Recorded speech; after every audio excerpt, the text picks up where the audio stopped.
By the 9 and 4, I welcome you to this, The Tale Thus Far, wrapping up a season's storyline in one compilation. I do hope you enjoy.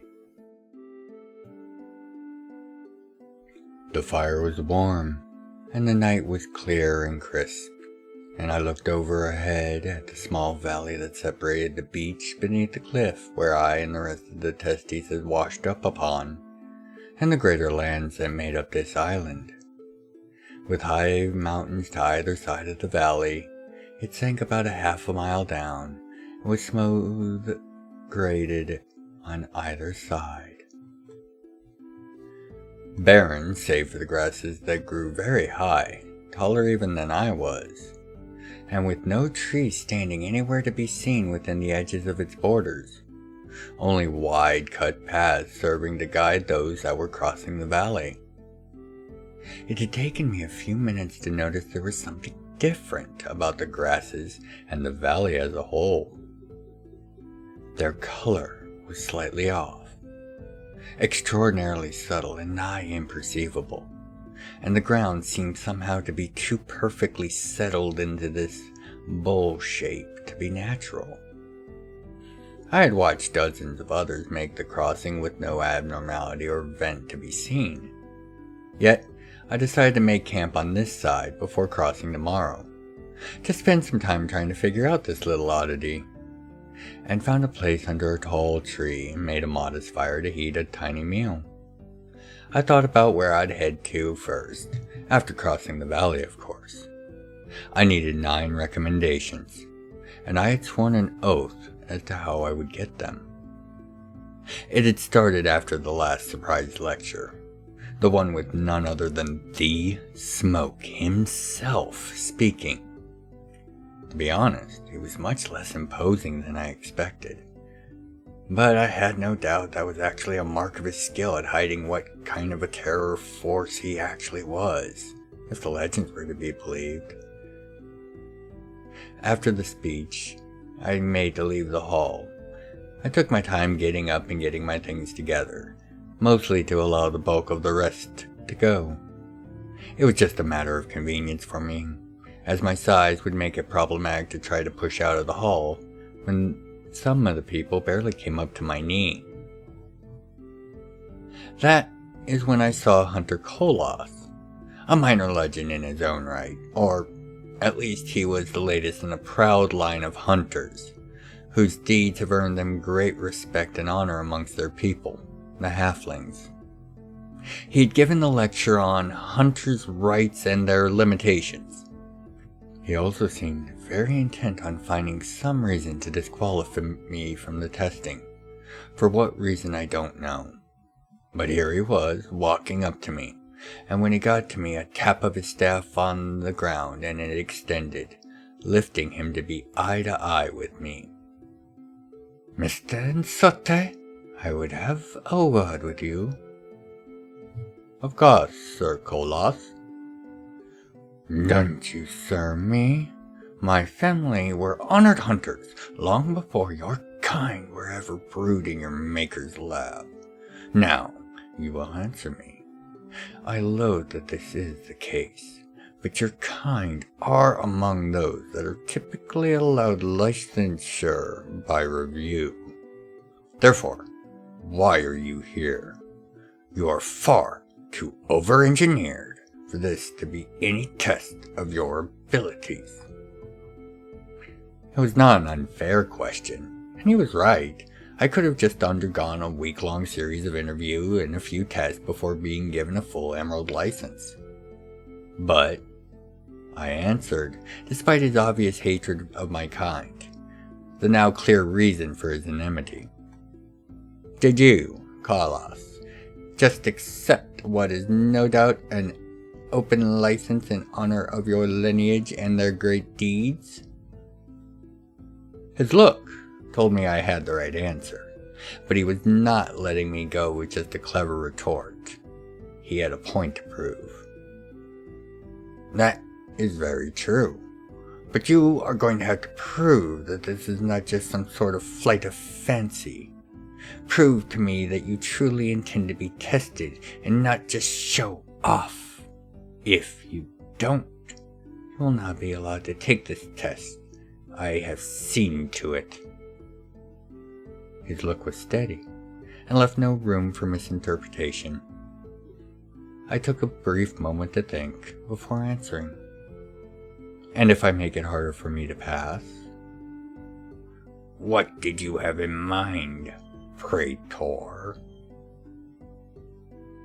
"Of the 20% that are going to die in this test, how many are to others trying to get their recommendations?" His face became dark and somber. I continued. "Nowhere in the rules or literature provided does it state that recommendations are tied to who they are given to, and in fact there is one mention of being able to obtain them in trade from other testees. This makes it clear that they can be stolen, or just lifted off the body of their former owners." The look on his face curiously went from somber to bemused. "2/3, 3/4 of them, even without any mention of the fact that that is a viable method for getting them. Back when we actually spoke about it as an option, the death rate was 2 to 3 times that in a mild year. Where are you going with this?" "What if I were to swear to obtain no less than 4 recommendations from those who have acted in such a manner, and no more than 4 from the regular sources?" He began to smile in earnest. I could see ideas forming in his eyes. I didn't know if that was a good thing or a bad thing for me. "And your 9th? His smile widened as I held up the small tube. "Ah, that will work. That will work. I will inform the assessors of this modification on your behalf. It will be good enough for now. If you make it back, we will speak again."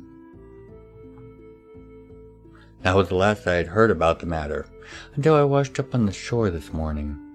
It was now clear why all the transports we had been on had been made of such cheap materials. They'd always intended to let the ships be wrecked to leave us stranded on that shore, to add a sense of urgency. My ship was the last to land, but there were only 30 or so of us aboard it. Each of us collected our gear and made our way to the large wooden lodge that was higher up on the beach near the sheer cliff face.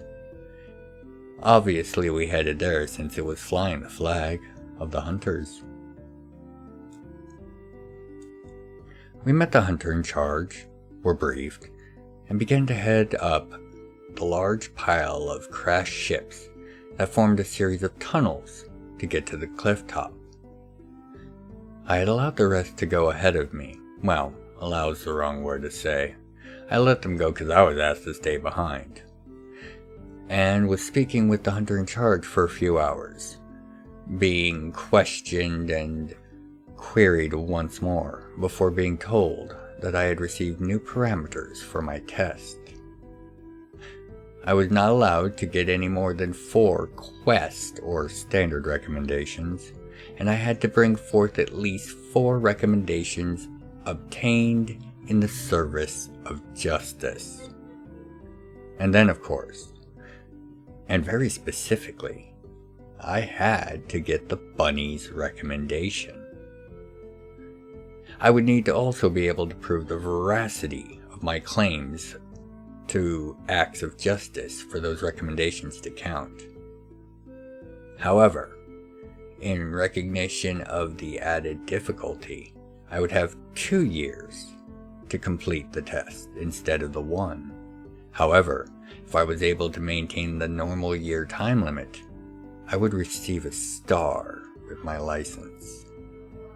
A challenge indeed, and one worthy of a praetor. I set out from the lodge, and the shore was on, in the early evening, having spent the rest of the afternoon pursuing the various merchants that serviced the lodge and the testies on the beach. I got a small collection of local foods, including several jars of honey and many varieties of dried meats and fruits. Satisfied with my acquisitions, I made my way up the ship pile. It seemed like they had been just tossed and tossed until these tunnels and paths were made, broken through and paths cleared by previous testies over the years. It only took me an hour to make the trek, and about an hour more to make my way to where I was currently camped.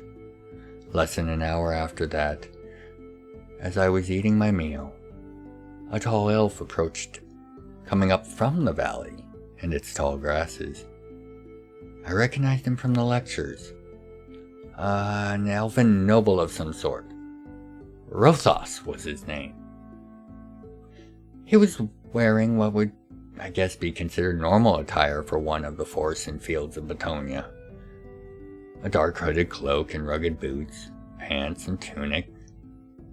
He carried an advanced bolt launcher though, a sniper's variant. He approached slowly, as if he was worried I would just launch into attack at his appearance. "Evening, Praetor," he began as he closed the distance between us. "Mind if I share your fire? I have matters to discuss with you about your choice to turn around and leave."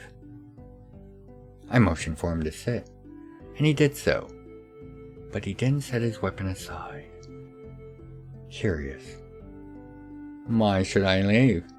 This test has just started."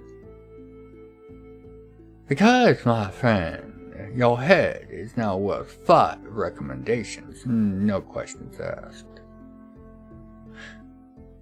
He'd pulled a flask from his bags and a pair of metal glasses and poured a drink for each of us. "If that is the case, why would you warn me? Give me a chance to prepare." "If I pass this test and I'm tracking someone as a hunter, they'll already know they've crossed the line. They will have made choices." He looked at me while handing me one of the drinks. "You? You have not. Not until you enter that valley, anyway. That valley is where a great and powerful choice was once made." I nodded for him to continue. "Sometime around the end of the Scriptorum conflicts, if I remember correctly, as word of great import was being carried from here, its bearers, our heroes, were being pursued by the enemy in great numbers, and would have been caught by them, if not for one man making a choice." "What choice would that have been, and what man made this choice?" "The choice was to act, to interfere in which he should not.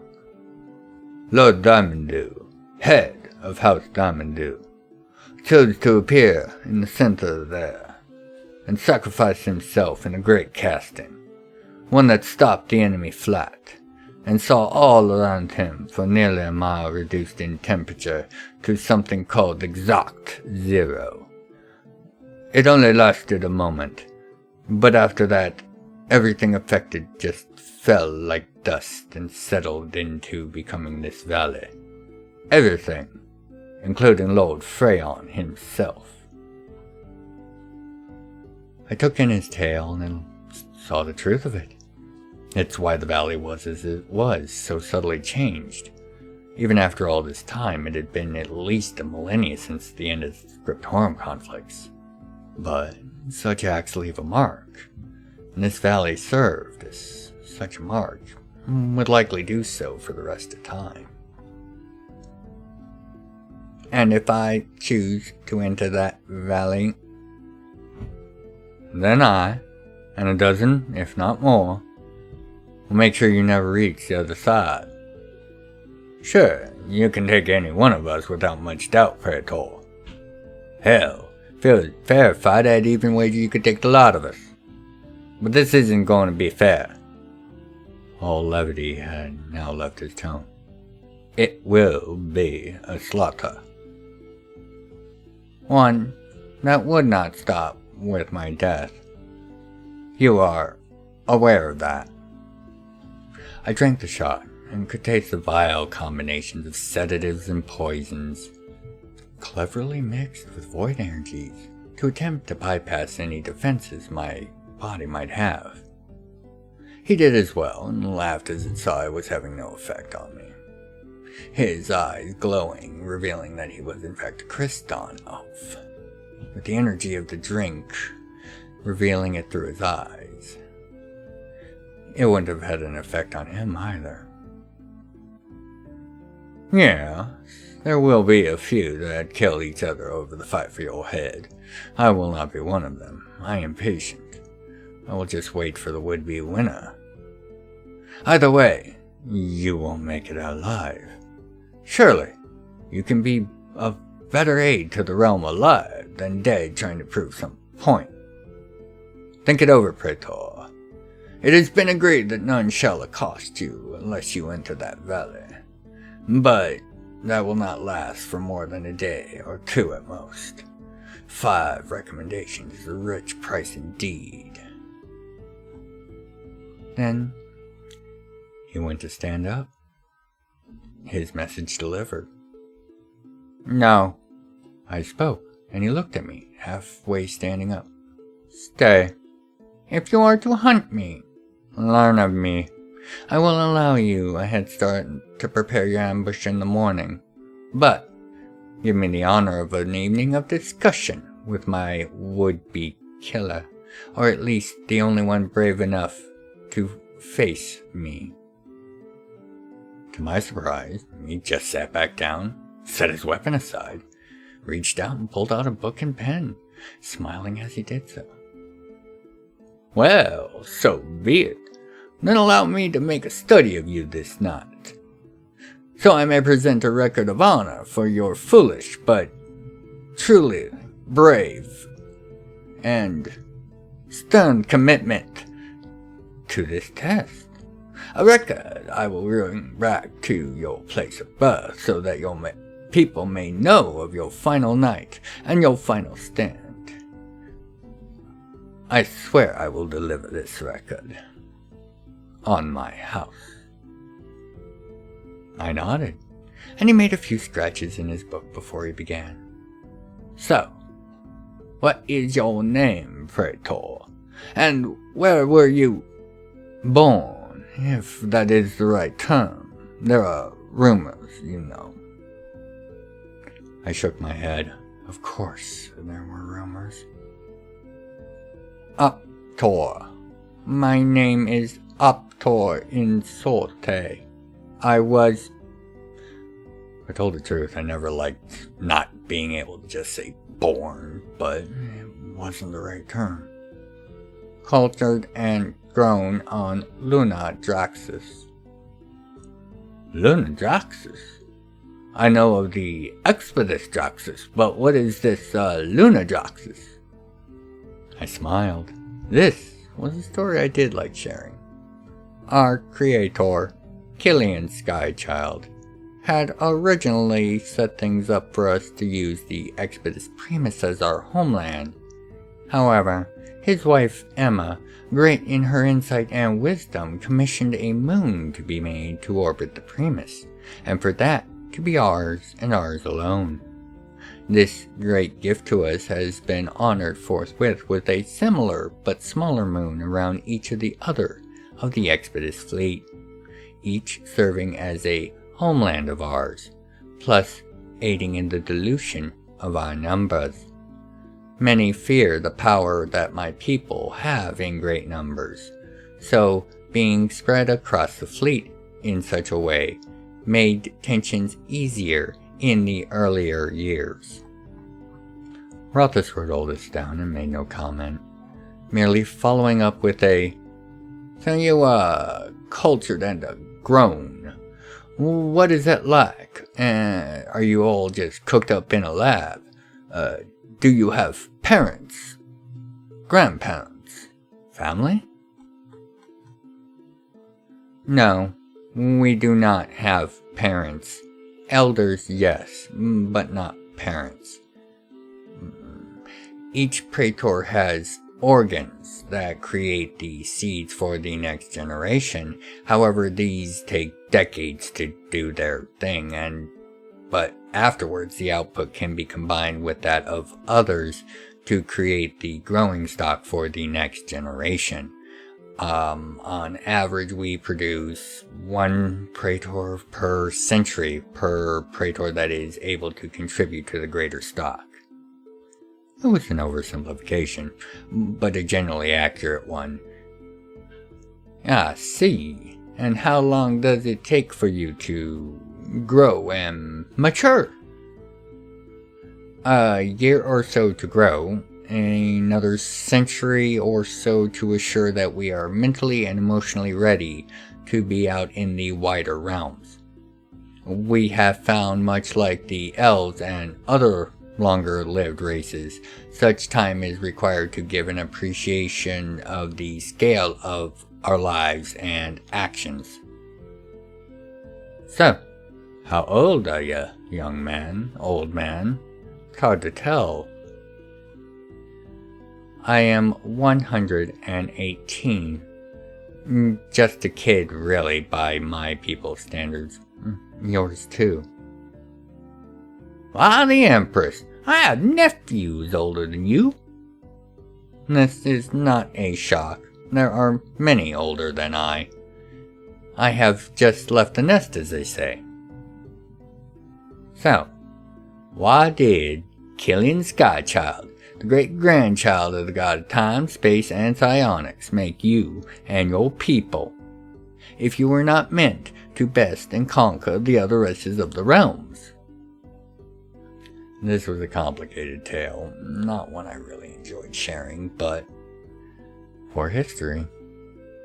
We were intended at first as only a small force, a group for clearing and the protection of the Primus, as well as a step on his quest to find a way for his people, your people, the Christons, to be able to reproduce without being dependent on the acquisition of Omnichrist.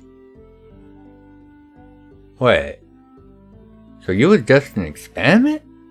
Step to some greater goal and path? Indeed, we were never meant to become what we have become now. But Killian received censure for our creation, and as a result chose to establish us as a proper race, brought us up from the relatively low numbers left after the clearing of the Primus to a more viable number. Soon after, his wife, Emma, commissioned the moon that orbits the Primus still, and that became our first home, followed by the other moons around each of the fleet.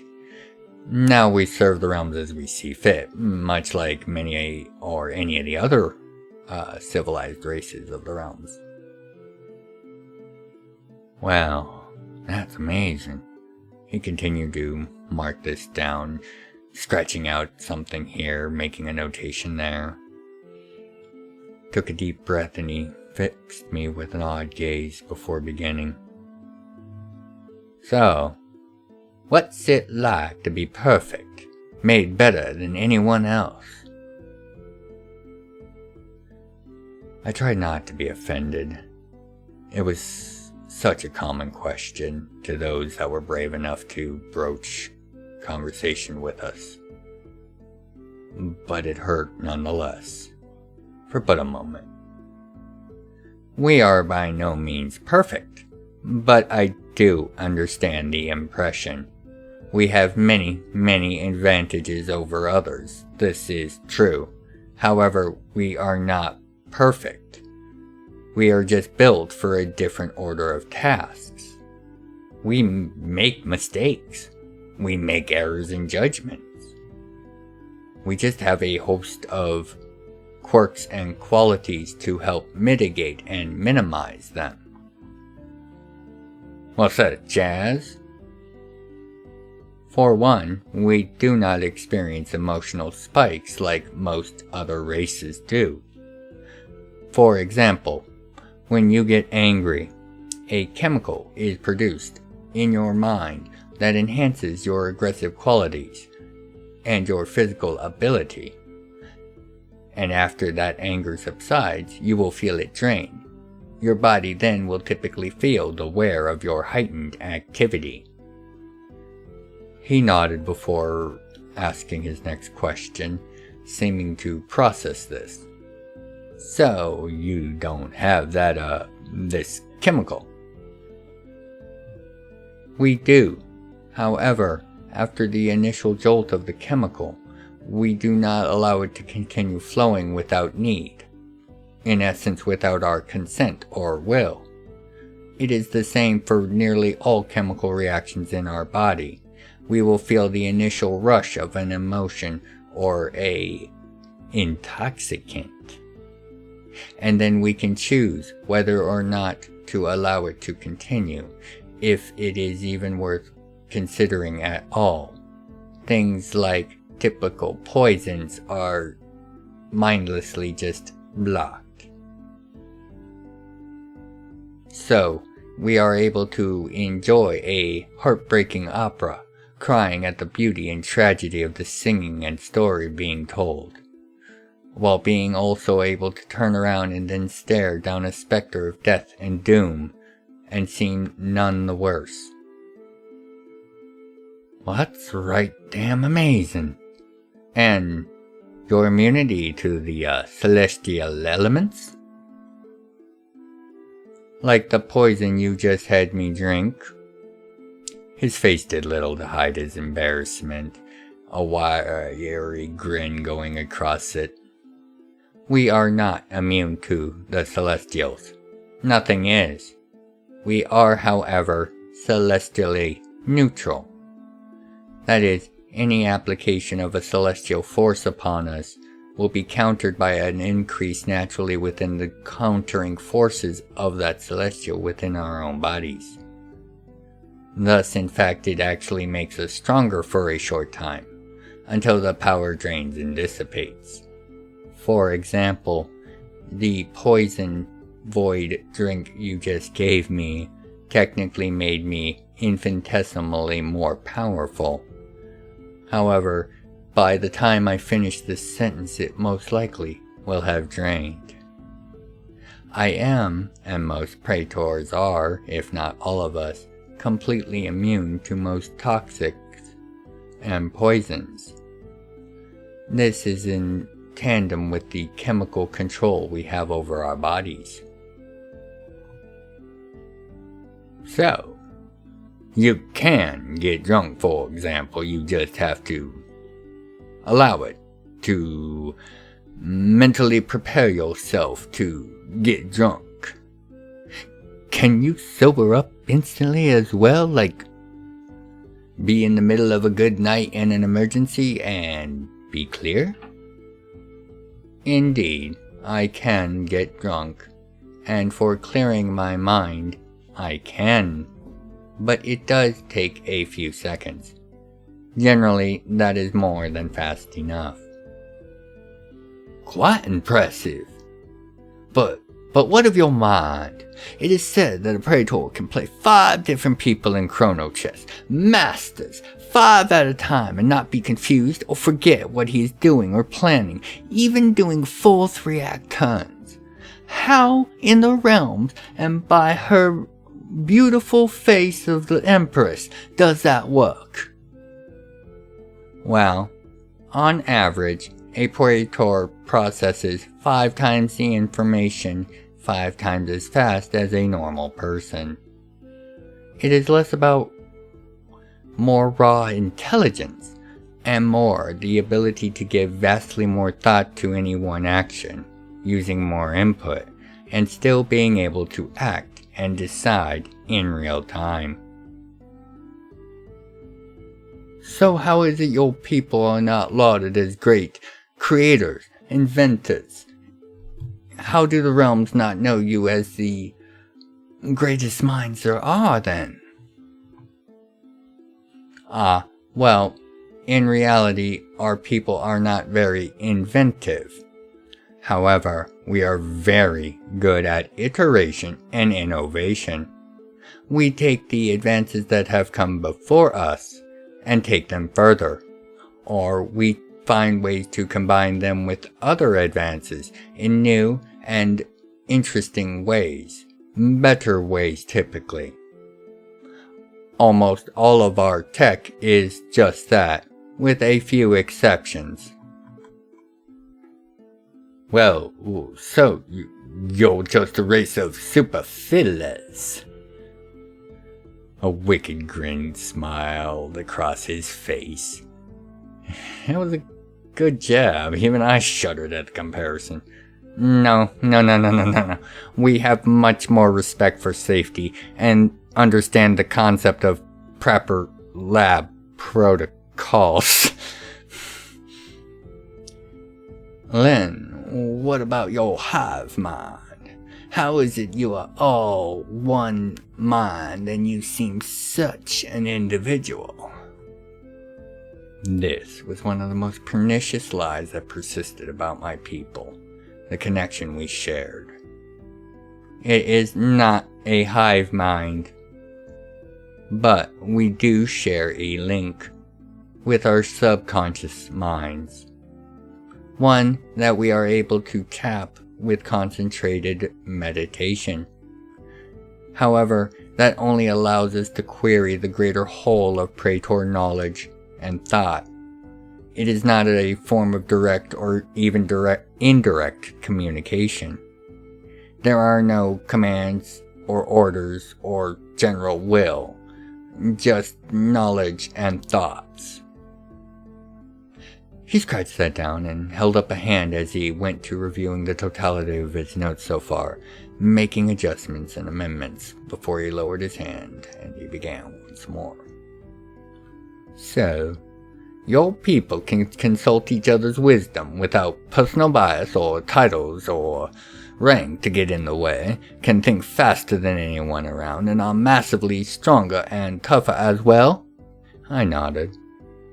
And while you can't seem to invent yourself, so you say, you innovate in such a degree that I have never been aware that the goods of the Praetors were not wholly new inventions. He gestured to his own rifle. That there fires twice as far and 3 times harder hitting than any other bolt launcher on the market. It costs 5 times as much as well, I should note. I merely nodded, once again, as it was actually most likely made on Lunadraxis, my home. Weapons were a big export from our forges, and they were worth every coin. We did not con the rest of the realms with our product. The only thing that seems to limit your people is how long it takes to birth and rear new generations. Which I guess is likely why after a millennia or 2, I nodded, that was about correct. After your introduction, there are still so few of you. I don't think I've ever actually met one of your kind in person and been able to speak with them. I may have seen 1 or 2 at court, but never in person. This was not a shock, but it did mark him as one that had never traveled out amongst the stars. Well, most of us chose to work amongst the stars where we were built for, either in the Pathbreaker Corps or as members of the Expedus fleet. That leaves very few of us to be amongst the greater realms. More scratching a pen on paper. And why are you here, then, and not amongst the stars? And what is this Pathbreaker Corps? I've heard of the EDF, but not this Pathbreaker Corps. I went to collect my thoughts to answer, as they are both rather large subjects and needed to be summarized. However, an eruption of noise and flash of a battle breaking out on the other side of the valley rang across. I stood, and Rothus was already twisted and sighting across the valley with his rifle, looking through the rings that were surely enchanted to enhance his view distance. He spoke over his shoulder. Looks like they're under attack from bandits. They're probably looking for some easy pickings off the newest testee arrivals. He turned around and looked at me in shock as I snuffed out the fire with my heavy cloak and made my way to go lend my assistance. Optor, what? You aren't actually going to try to help them, are you? They'll cut you down the second you're done helping them. Of course I am. They have not attacked me yet. As you said, they have not made their choice. Now have they? His face was a rapid cycle of thoughts and emotions. Finally, he stood, pulled out a small little disc and handed it to me. It's a jump coin, 5-mile range. Now, go. I will make sure they are not the victims of those bandits, unlikely as that'd be even without my intervention. He shouldered his weapon and fired. A moment later, a cry of whatever his target was proved the worth of his word. Now go. You'll probably have the rest of the night to get as far as you can from here. If they don't have such an easy ambush, or the numbers, you do stand a good chance of avoiding their interests for the next few weeks. Perhaps even longer. I took the coin and looked at this man who had started this night telling me I was going to die, perhaps even by his hand, but now was handing me the way to avoid all of this? Why? Because now it'll be a hunt worth having, and one I won't have to feel like I cheated at. He looked at me with a wry smile. Should I choose to take it up, that is. I won't come after you in a town or any other civilized area. Doubt anyone will. City guards don't play around. Keep that in mind. But in the field, you should consider yourself free game. 5 recommendations. You will need to look after yourself. He started to laugh. Now go, Optor and Sorte. We still have your record to finish, but it will have to be at another time, in another place. He glanced across the valley and past the battle raging on the other side. After this, I think I'll head south to the stacks, as they are called.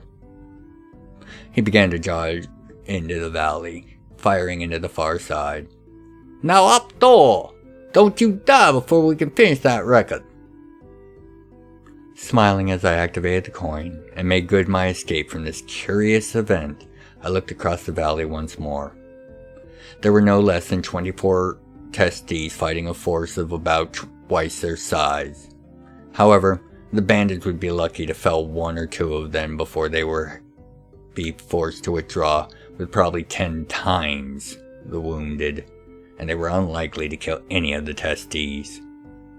As I felt the magic of the coin begin to pull me away, I smiled wider, as I knew many of these folk, these testees that were fighting for their lives now, would be the very people I would be delivering justice to as part of the test. I realized that the reason behind my bounty on my head had a purpose. It outed those people that would be most likely to end up as my targets. Those that would prey upon others for an easy score. And it had outed them right away as well. All while making it that much harder for me to complete my task. Clever, and by no means an accident. A worthy test for a praetor, indeed.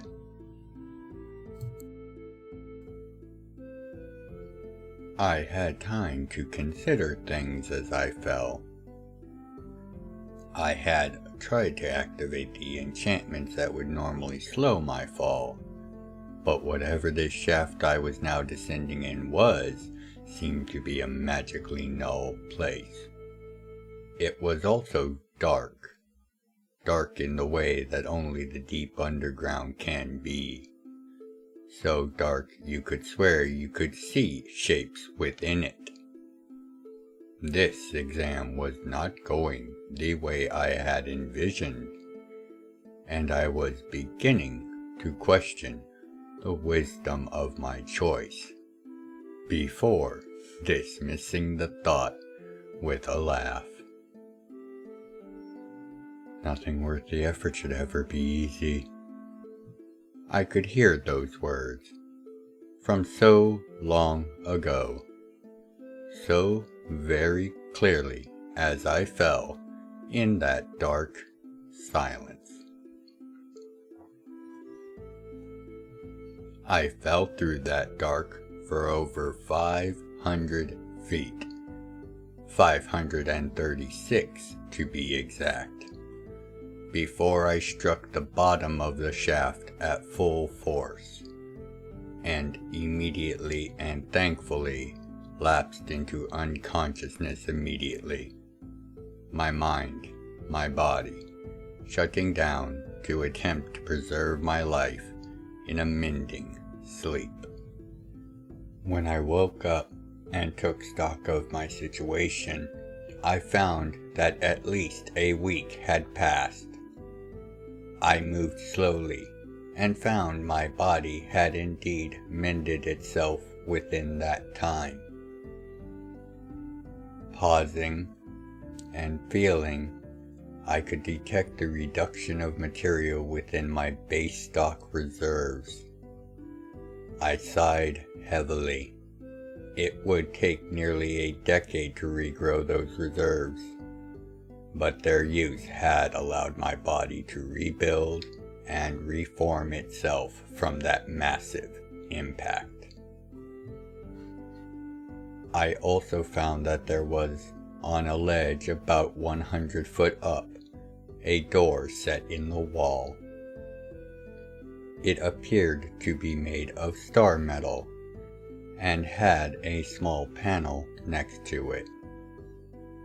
Looking around more, I saw the floor of this shaft had once been a bed of sharp obsidian spikes and pillars, but now, after ages of things being thrown in, was mostly piles of rotted bone and corroding and rusting metals. Only one or two of the spikes remained in any sort of state, and none of those were whole. Bending over, I took a broken tip of one of those obsidian spikes, some 2 or 3 feet in length, and stored it in my pack as I continued to look around. The walls were smooth, but were of a soft stone. This allowed me to ascend to the ledge by using climbing claws, and provided a good workout after the long time spent in a healing sleep.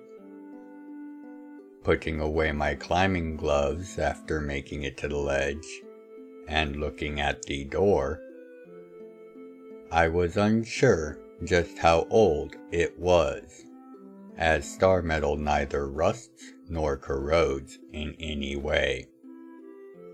The panel was sized for larger individuals, and was set near where the head of a human would be.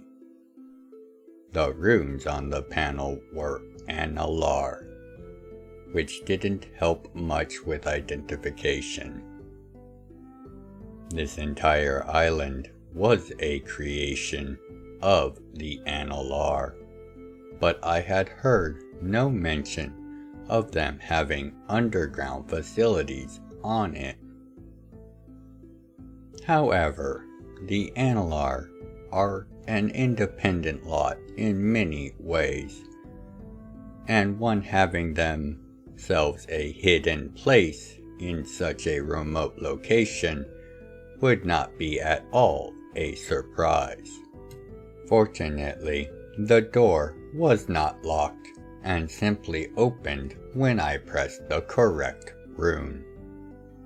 Lights flickered on and a breeze came from within, the air at first smelling very, very old. For only a moment or two, until the magics and other features inside cleaned the air as this place seemed to wake up from its own long slumber. As I walked in and began to explore, I could quickly see that this was indeed some sort of personal lab and research facility. I had entered a modest, by NLR standards, living area, complete with several volumes of fiction and many, many books filled with many handwritten notes. I took my time to read them all and learned the reasons that this place existed for, and began to feel quite uneasy about that purpose as I read on. Among the first of the notebooks was the following passage. The power of these flame forged are indeed a threat to us, my brothers and sisters. However, I continue to say the greater threat is these weapons that the scaled freaks are giving onto them. These tell drakes and wolfworms cannot be allowed to live, for they would allow the lesser races to have far too much mobility and communication.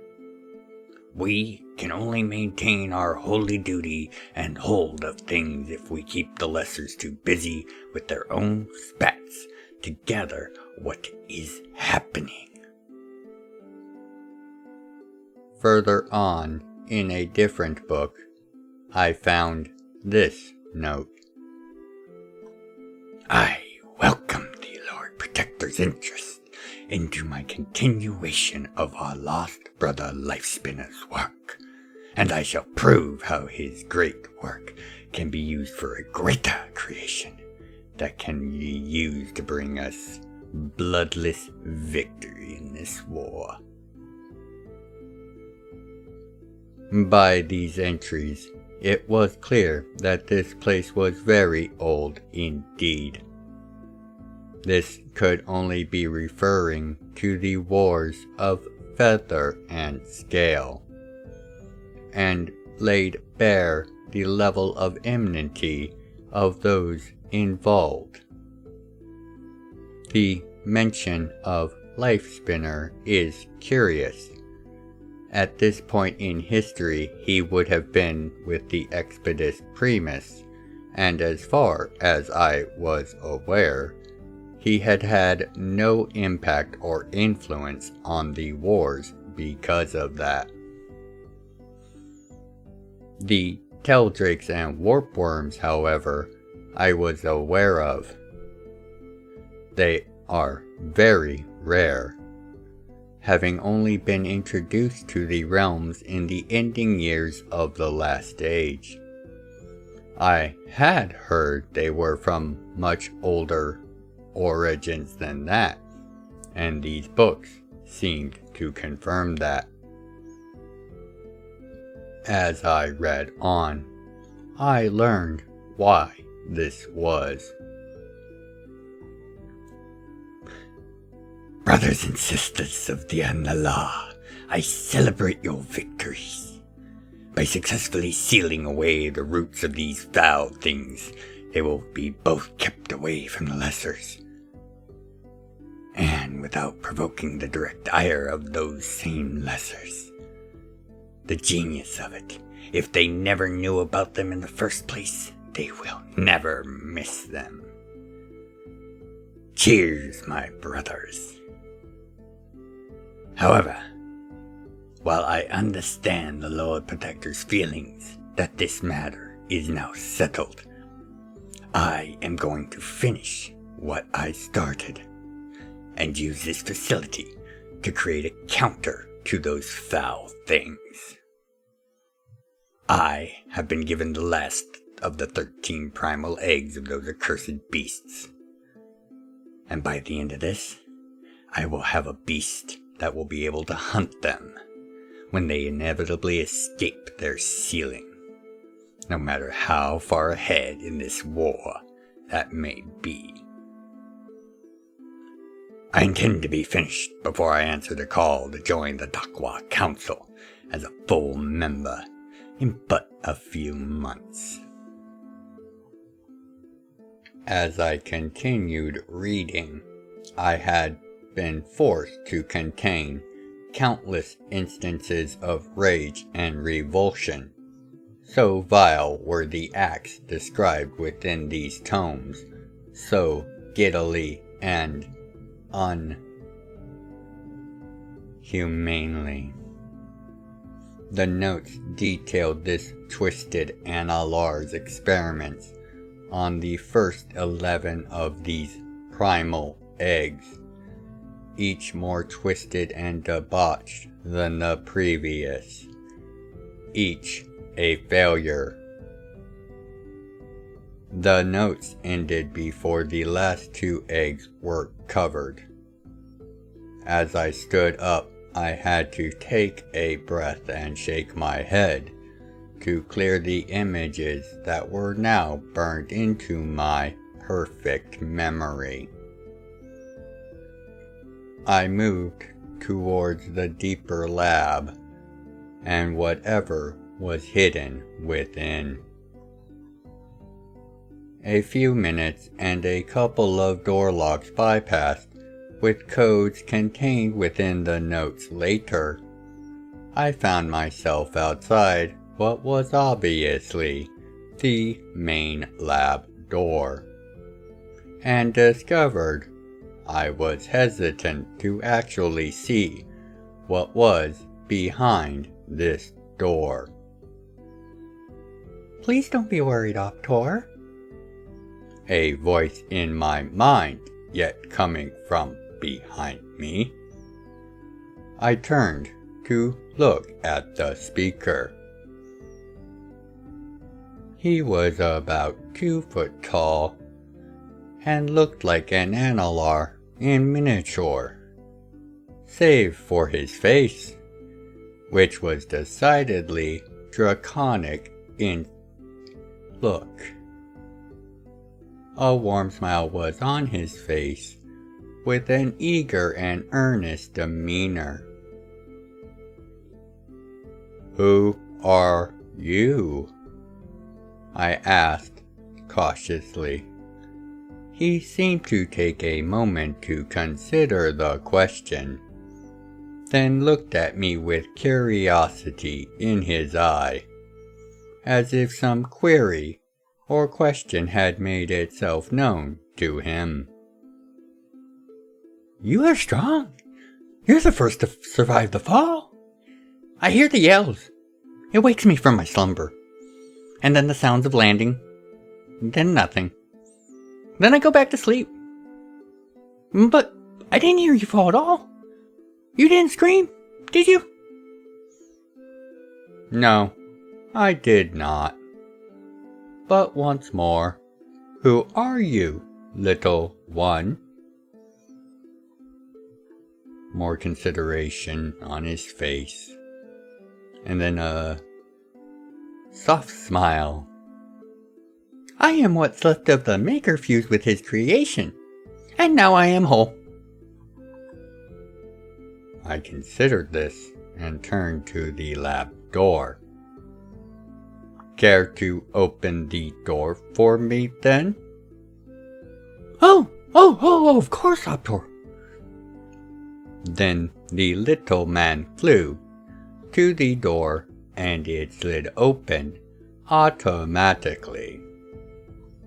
I followed him in and saw on a dais in the center of the room a large egg, about the size of a wolf curled up to sleep.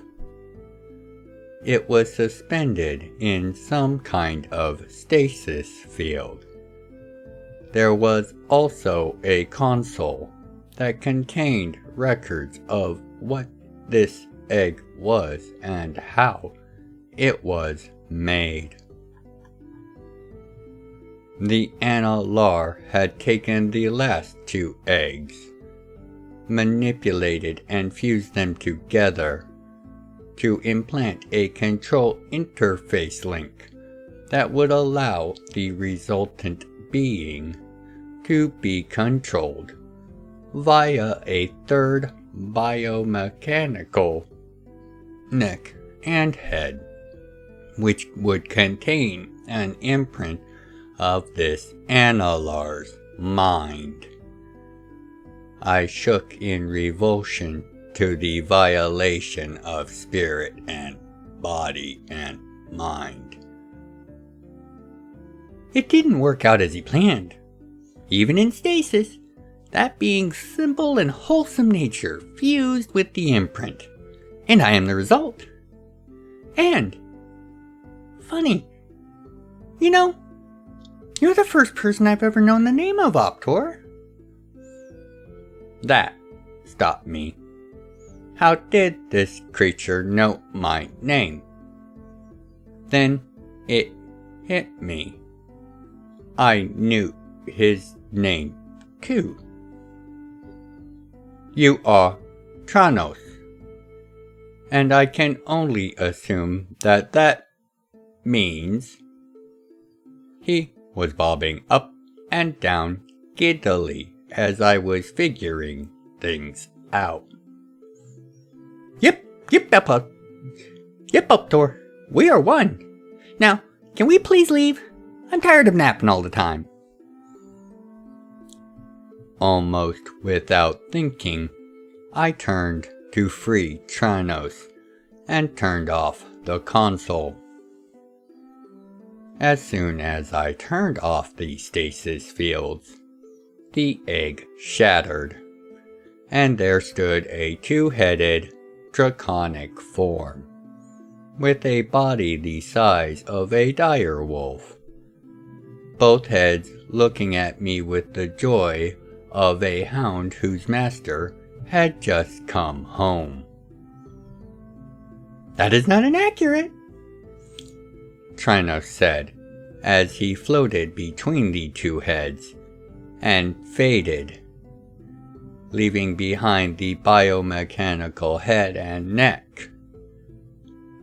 In the space between the original two heads, the base of the neck connected to a metal port in that space.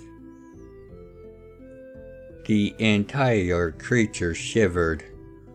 Ooh, that is a fun feeling, Tranos joyfully said, wiggling his body and shaking it for the first time.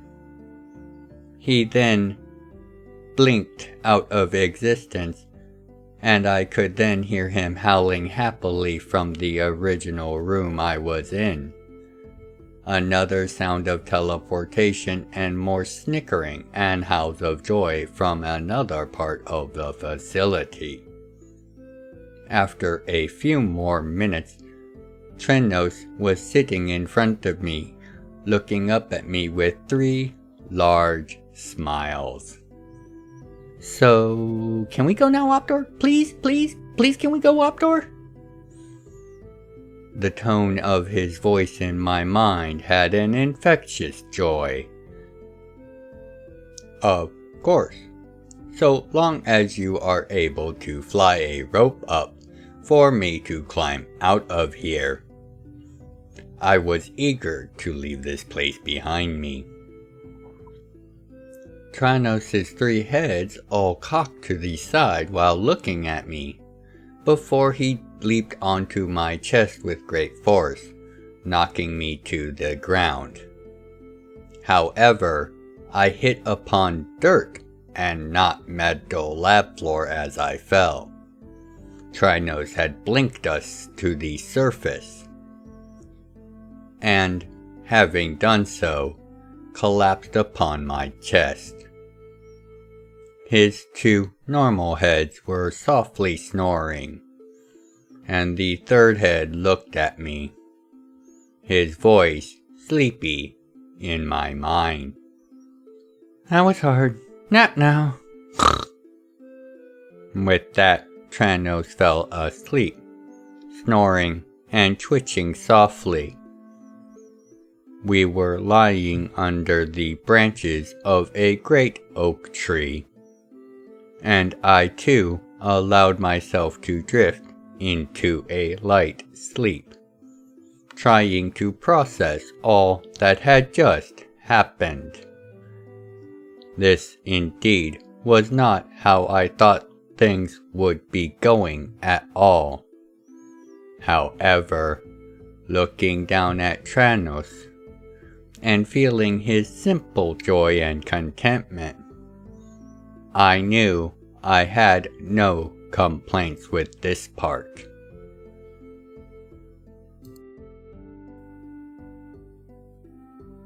As I walked towards the Hunter's local HQ in Polaron, I again thought about the strange rise in my fortunes.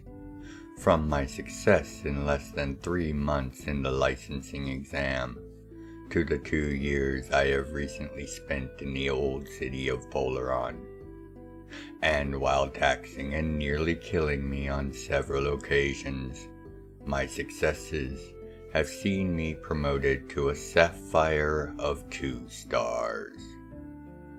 I had done my best to minimize any credit or accolades, as I am not in this for glory or personal advancement. However, the local authorities seem to have been filling in the omissions from my reports, and the promotion was given, even without my application for it. It would also seem that along with the promotion, I was to be offered a new contract opportunity. I had accepted the work in the old city for its challenging nature, as well as to keep out of sight of those who seemed to hold a grudge at my success, joining the hunters in the way I had, even with the challenges laid before me. This missive that I received instructed me to gather my belongings, as the contract would take me far afield. So I had gathered the few belongings I had. Then Tranos and I made our way out of the old city, for the first time in over a year. My time at the HQ was short, as I was offered and accepted the contract in mere minutes. I was to be allowed into the ancient empire to conduct archaeological and historical research, as well as making a general assessment of the state of the empire. The empire was, of course, a member of the Greater Realms, but has always enjoyed a large amount of legal autonomy, requiring even the hunters to jump through hoops and negotiations to secure one of their members' passage. I took a cog trolley from Polaron to the Expeditus Primus, before then booking passage on a trader ship going into one of the Empire's less developed worlds. I would begin my work there, hopefully out of the way enough to gather my bearings before any trouble comes my way. While on the Primus, I was granted a new set of cloak and armor, made of a superior blend of ore cloths, employed within its weaving. Tranos himself garnered quite a following from the children of the trade ship we were on, as he would play hide and seek with them as we traveled. He took great joys in the squeals of surprise and amusement when they would find him, or vice versa. The passage took a few weeks, and as I walked off the landing craft and onto the planet, I was fully aware I was now on my own, and would only be able to return once I had gathered that which I had come for. Here, there would be no second chances. It has been 2 years since I left, and today I could feel every moment of it, as I was being escorted down the hall of this prison ship towards the docking bays to be released. While I had been caught in one of the Empire's most secure and restricted of facilities, I had not made it into any of the vaults or archives, and insofar as they could be concerned, they had stopped me before I had a chance to gather any material. And they were right. I had not been able to access anything before being discovered and captured. Combined with my status as a hunter, and the news that my capture had not remained secret, instead of attempting to interrogate me or executing me, they had chosen to expel me from the ancient empire, under pain of death.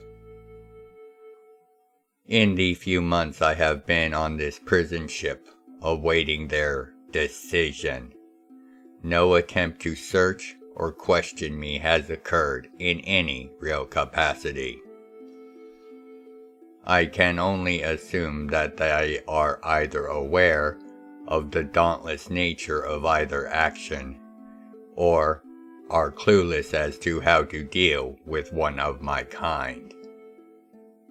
Either way, my time in confinement was far easier than I would have thought likely, with only starvation to deal with, and they had made sure to employ that right up until their decision to release me 2 days ago. Now, as we came to a stop in the hangar bay, I saw the vessel I was to make my return home in, and I understood their plan. It was a small transport, something to travel from one ship to another in, or planet to planet, not something designed for long-range travel, even though I and my captors knew it could perform such, and they intended it to.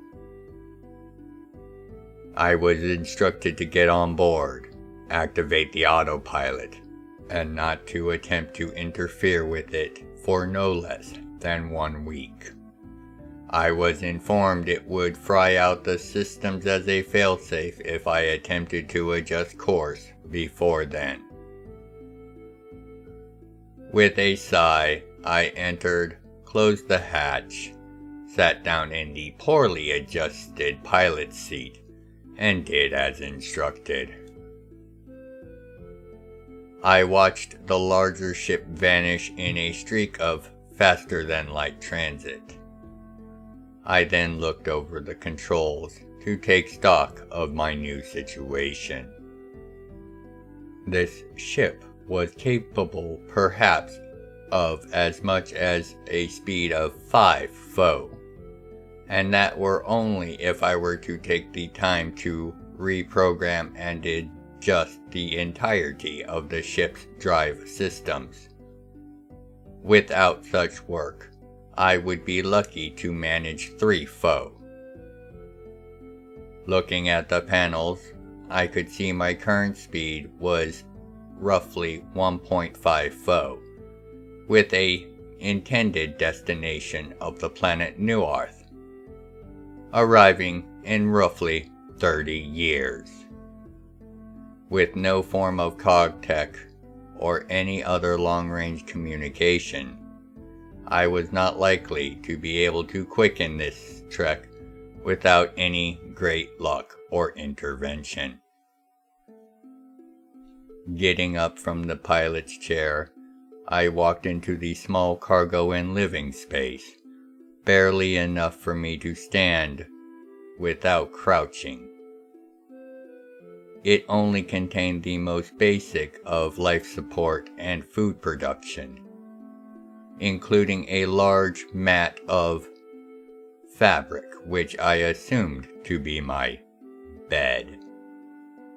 Looking at the food production, the sustenance, if one could even use that term for it, was a thick yet watery gruel. Tasting it, I knew it would be more than enough to keep me alive. But I was not looking forward to months, if not years of it, that now laid ahead. Not the response I was expecting from them. I spun on my heel to see a man sitting in the pilot's chair, dwarfed by its size, but by his presence alone seeming too large for it. But, considering that your capture was made known even before you were sent to that prison ship, I guess they thought better of any other foolish actions. Smoke, the man whom I had only seen once, and then only in regular clothing, sat in the chair fully arrayed in his dragonhide armor, and his 5 legendary blades upon his back. His helmet sat on one leg under his arm, as he looked at me with all the weight that his status and reputation brought with it. So, Optor, what have you discovered? I took a moment to collect my thoughts and then began my report.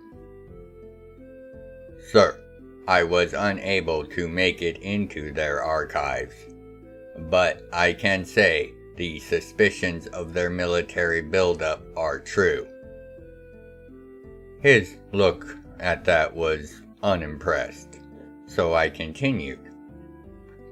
By my observations, I would estimate that they are pulling in at least 20% of their available population for military and logistical services, and while I cannot confirm it, historical references within the Empire suggest that they have gotten a new leader, and that leader is very competent.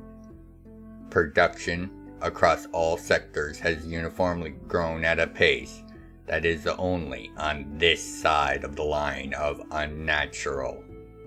Thus, I conclude that they have a new hand of divinity guiding them. Smoke's face softened ever so slightly. That would make sense. We don't hear much from inside the Empire, and if the worries of the EDF are grounded in any sort of reality, we are most likely facing another war. With a speed even I could not follow, Smoke snatched out and gripped his hand around something to his side. A moment later, Trinos phased into the cabin, held fast, but not fighting the grip of Smoke.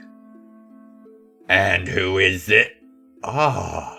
This must be the strange pet I have heard about. He released Trinos, who landed on his feet and bounded to me, hiding behind me. He is not a pet. If you call him that again, I will vent this craft. Can you breathe in space? I looked at him, no longer caring who he was. Because we can. Smoke's smile was disarming, so genuine it was. Of course, I meant no offense, Optor. There are just rumors about the little guy. And I don't like things hiding out of phase near me. He chuckled. Too many assassin attempts. Trinos nudged my hand with one of his heads and dropped a crystal into it. Then curled up and drifted off to sleep behind me, as the jump to make it to me must have been extraordinarily tiring, despite how much stronger he had grown. I looked at the crystal and tossed it to Smoke. Their archives, was all I said. Smoke then looked at me with a thin smile. Really? I thought you had said... His smile widened as he looked to me, then to Trinos. You said you didn't make it into the archives. Let me guess. After they captured you, and they took you off-site, they of course would have to check for themselves. And your little friend over there took care of the rest. At the mention, Trinos rolled over, exposing his belly, as well as blinking from behind me to in front of my feet, so I could rub his pro-offered belly, which I did happily. He had earned it. Smoke only smiled wider at the sight. He then hooked the crystal into a display pad as he reviewed it, and finished by dislodging and stowing the crystal on a pouch in his belt. He looked at me then, with a sadness in his eyes. Listen, Optor, I can make things a little easier for you, but you're going to need to be stuck here for a couple of months. The look on my face must have been pained as he continued in a slight hurry. We can't risk them knowing what you managed to get. They're going to be watching this ship for at least a few weeks, probably expecting someone to come and pick you up. We're going to let them see you crawl around for a while. Then we'll have you cross paths with a patrol vessel of the EDF. It'll look natural. With that, he pulled out a box and laid it on the ground next to the pilot's chair. Pointing to it, he continued. That has some foodstuffs, various reading materials, and a cog-com. More than enough in supplies for over a year. Oh, and a trade plaque of gold is at the bottom for your work. Fear not, I'll hold off putting any paperwork for stars or promotions. I know when someone is trying to dodge them, and doing a better job than I ever was able to manage. Smiling, he stood and set his helmet on. Gotta go! Have patience, and know you have done a great service to the realms this day, and you continue to do so every day you manage to keep them distracted. Have no fear. I have made sure that nothing that goes on in this cabin can be seen easily from the outside. They will most likely assume you have deployed some sort of device of your own. It's in the box. But, after I leave you, you will have to assume you are under observation. Now, see you on the other side, Optor. With that, he simply faded away, whisked off, but whatever manner of transportation he was using. Alone once again, with nothing but the sounds of the engines and Trinos' soft snoring. He rolled over, and the mechanical neck and head detached. The illusionary form of Trinos' more cognitive side coalescing around it, still looking like a small Analar with a dragon's face. He looked to me with a grin and held his arms out, and with a flash, a book appeared, its size comically large in comparison to the form holding it to me. I took the book, opened its heavy cover, closed it, and looked at Trinos, who was still beaming. Where did you find this? He was practically bouncing up and down in the air in excitement. In a box in the big room you want me to look in. The box had your name. Your name in the old tongue, that is. My name in the old tongue? Are you sure, Trinos? Of course, silly. You're the only name I know. With a wide yawn, his hollow form dissipated. The neck reattached, and began joining the other two in soft yet growing snores. Looking down at the tome, I now knew how I would be spending this time until I was rescued by the EDF. There was more going on in the Empire than merely them getting uppity, and I was sure it had something to do with ancient dragon caves amongst those planets.